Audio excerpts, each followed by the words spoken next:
ከጭልጋ እስከ መተማ ያለው መንገድ በካድሬዎችና ሽፍቶች ቅንጅት በሚሰራ ውንብድና ለዜጎች የምድር ሲኦል ሆኗል ተባለ።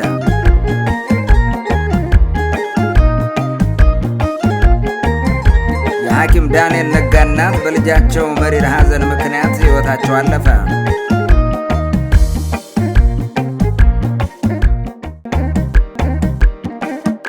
ሱዳን ለኢትዮጵያ መክፈል የነበረባትን ከ$90 ሚሊዮን በላይ የኤሌክትሪክ ኃይል ዕዳ ክፍያ ማቋረጧ ተሰማ።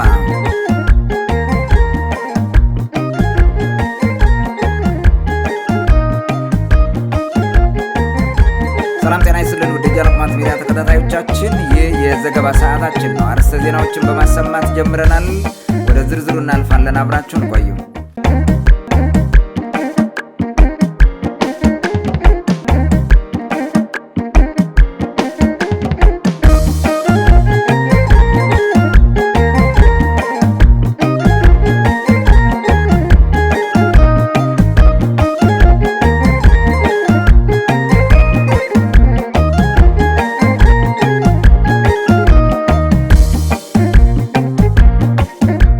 ከጭልጋ እስከ መተማ ያለው መንገድ በካድሬዎችና ሽፍቶች ቅንጅት በሚሰራ ውንብድና ለዜጎች የምድር ሲኦል ሆኗል ተባለ።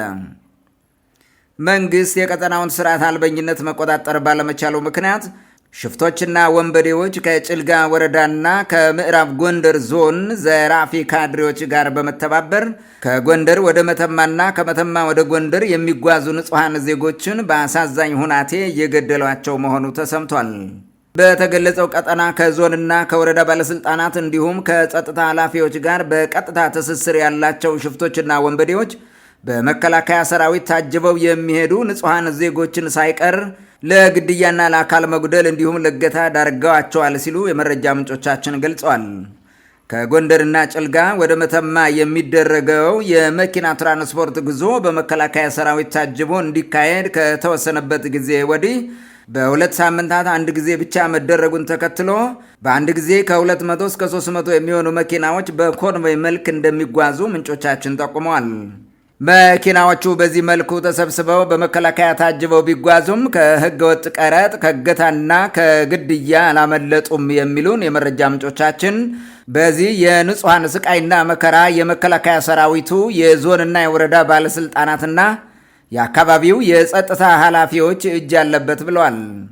ህዳር 16 ቀን 2018 ዓ.ም ከጎንደር ተሰብስበው በመከላከያ ታጅበው ወደ መተማ ለመሄድ ህዳር 15 ቀን 2018 ዓ.ም ወደ ጭልጋ የተጓዙ መኪኖች ቁጥራቸው ከአይከል ከተማ አቅም በላይ በመሆናቸው 120ዎቹ ወደ ሰራባ ከተማ ሄደው እንዲያድሩ መደረጋቸውን የነገሩን የመረጃ ምንጮቻችን የሰራባ ከተማ ሚሊሻ ከዚህ በፊት አንድ መኪናን ጠብቆ ለማደር የሚያስከፍለውን 200 ብር ወደ 400 በማሳደጉ የአካባቢው ወጣትም ከዚህ ጥቅም ለመሳተፍ በሚል በተነሳ ግርግር በከተማዋ ችግር ተፈጥሮ እንደነበር ነዋሪዎች ለጃኖቅማት ሚዲያ ገልጸዋል። ህዳር 15 ቀን 2016 ዓ.ም አይከልና ሰራባ ገብቶ ያደረው ቁጥሩ በግምት ከ250 እስከ 300 ይሆናል የተባለው መኪና ትላንት ህዳር 16 ቀን 2018 ዓ.ም ጠዋት በውስን የመከላከያ ሰራዊት ታጅቦ ጉዞውን ወደ መተማ ቢጀምርም ለከፍተኛ ችግር መዳረጉን የመረጃ ምንጮቻችን ተናግረዋል። ይህ የጉዞ ኮንቮይ አቸራበር፣ ኩመራ አውላላና መቃ ጅረን ውሃ ከተባሉ ቦታዎች ላይ ለ3 የተለያዩ ጥቃቶች ተዳርጎ ሹፌሮችንና መንገደኞችን ጨምሮ ከ6 በላይ ንጹሐን ዜጎች ሲገደሉ ቁጥራቸው በውል ያልታወቁ ሰዎች ለመቁሰል አደጋ ተጋልጠው በርካቶች ደግሞ ታግተው ተወስደዋል። በእነዚህ ከላይ የተጠቀሱ 3 ቦታዎች አድፍጠው ጥቃቱን የፈጸሙት አረመኔ የካድሪ ሽፍታዎች መንገደኞችን ለማስቆም በሚል መኪናዎች ላይ ሩምታ ተኩስ ስለሚፈጽሙ ተጓዦችና ሹፌሮች ላይ ዘግናኝ ጥቃቶች እየተፈጸሙ ነው ሲሉ የዓይን እማኞች በምሬት ገልጸዋል። ትላንት ጠዋት ከሰራባ የተነሳው የጉዞ ኮንቮይ ከምሽቱ 1 ሰዓት ገደማ መቃ ቀበሌ ቢደርስም ጅረን ውሃ በተባለው አሳቻ ቦታ አድፍጠው የነበሩ አረመኔ ሽፍታዎች አንድ የህዝብ ማመላለሻ መኪና ላይ በፈጸሙት ተኩስ በርካታ ሰዎች መገደላቸው ታውቋል። ጅረን ውሃ ላይ ከተገደሉት ንጹሐን መካከል 2 ሕፃናትን ይዛ ስትጓዝ የነበረች የኔነሽ አደላ የተባለች የመቃ ቀበሌ ግብርና ኃላፊ ከአንደኛው ልጇ ጋር ስትገደል ሁለተኛው ልጇ ክፉኛ ቆስሎ በአብርሃ ጅራ በኩል ወደ ጎንደር ለሕክምና መላኩን የመረጃ ምንጮቻችን ገልጸዋል። መኪናውን አጅቦ የሚጓዘው የመከላከያ ሰራዊት ቁጥር አነስተኛ ከመሆኑም በላይ ከፊት ለፊት ብቻ ስለሚጓዝና ከኮንቮዩ መሃልና ኋላ ሆኖ ስለማያጅብ መንገድ ላይ አድፍጦ ጥቃት ለሚፈጽመው ካድሬ ያሰማራው አረመኔ ሽፍታ ድል ስለሚሰጠው ነው ሲሉ በምሬት የሚገልጹት የአካባቢው ነዋሪዎች ሰራዊቱ እንዲህ አይነት ችግር ሲያጋጥመው ይሄ አራተኛ ጊዜው መሆኑን እያወቀ የማስተካከያ እርምጃ አለመውሰዱ በተጓዦችና በሹፌሮች ዘንድ ከፍተኛ ጥርጣሬ አንግሷል። ጥቃቱ ሽፍቶችና ወንበዴዎች ብቻቸውን የሚፈጽሙት አይደለም።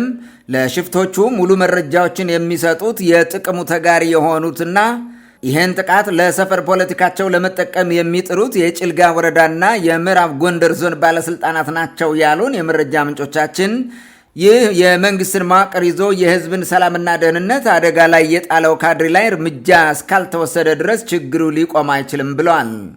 በየሁለት ሳምንቱ በመከላከያ ሰራዊት ታጅበው የሚጓዙ ሹፌሮች ጥቃቱ ቀረጡና እገታው ካልቀረብን ከዚህ በፊት በየራሳችን እየተጓዝን ከሽፍቶች ጋር እየተደራደርን ስንጓዝ እንደነበረው ማድረግ እንፈልጋለን የሚል ጥያቄ አንስተዋል ተብሏል።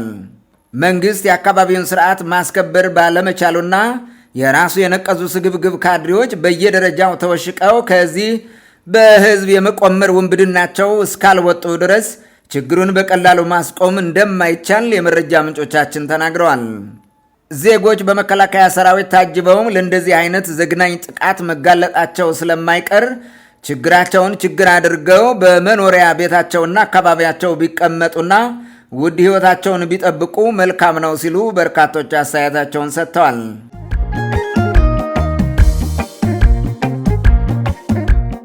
የሐኪም ዳንኤል ነጋ እናት በልጃቸው መሪር ሐዘን ምክንያት ህይወታቸው አለፈ።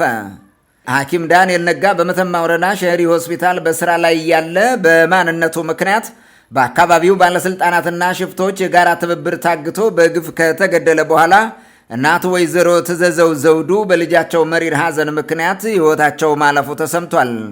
ወይዘሮ ትዘዘው ዘውዱ ልጃቸው በግፍ ታግቶ የማስለቀቂያ ገንዘብ 3.5 ሚሊዮን ብር ከተጠየቁበት ሰዓት ጀምሮ ከትላንት ወዲያ ህይወታቸው እስከሚያልፍ ድረስ ከውሃና ምግብ ተከልክለው በከባድ ሐዘን ውስጥ ማሳለፋቸውን ለጃኖ ቅማንት ሚዲያ የተናገሩት ቤተሰቦቻቸው ትላንት ህዳር 16 ቀን 2018 ዓ.ም ወዳጅ ዘመዶቻቸው በተገኙበት በጭልጋ ወረዳ ጉልት አምሳ ፈጅ ማርያም ቤተ ክርስቲያን የቀብር ስነ ስርዓታቸው መፈጸሙን አክለው ገልጸዋል። ቅማንትን ለማጥፋት አብዝተው በሚሹ ኃይሎች ለቀናት ታግቶ ሲሰቃይ ከቆየ በኋላ በግፍ ተገድሎ የተጣለው ሐኪም ዳንኤል ነጋ ህይወቱን ለማትረፍ ቤተሰቦቹ ለአጋቾቹ በድርድር 600 ሺህ ብር መክፈላቸውን ጃኖ ቅማንት ሚዲያ መዘገቡ አይዘነጋም።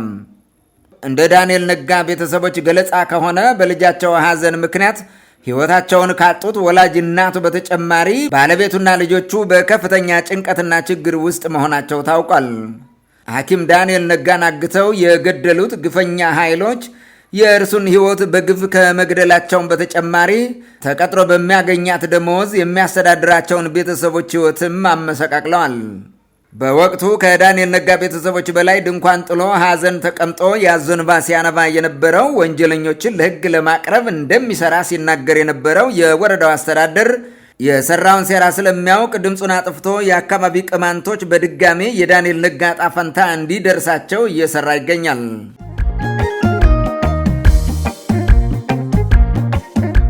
ሱዳን ለኢትዮጵያ መክፈል የነበረባትን ከ90 ሚሊዮን ዶላር በላይ የኤሌክትሪክ ኃይል ዕዳ ማቋረጧ ተሰማ። በእርስ በርስ ጦርነት እየተናጠች ያለችው ሱዳን ለኢትዮጵያ የምትከፍለው ከ90 ሚሊዮን ዶላር በላይ የኤሌክትሪክ ኃይል ዕዳ ቢኖርባትም ክፍያውን ላለመክፈል መወሰኗ ታውቋል።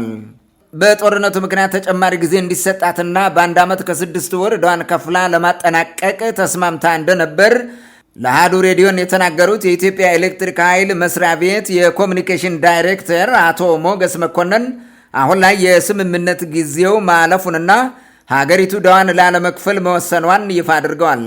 በ2017 ዓ.ም ሱዳን ያለባትን አጠቃላይ የኤሌክትሪክ ኃይል ዕዳ ለመክፈል ከኢትዮጵያ ኤሌክትሪክ ኃይል ጋር የክፍያ ቀን ድርድር አድርጋ በ1 ዓመት ተኩል እንድታጠናቀቅ ቀነ ገደብ ቢሰጣትም $1 ሚሊዮን ብቻ ከከፈለች በኋላ ሂደቱ መቋረጡን ባለስልጣኑ ተናግረዋል።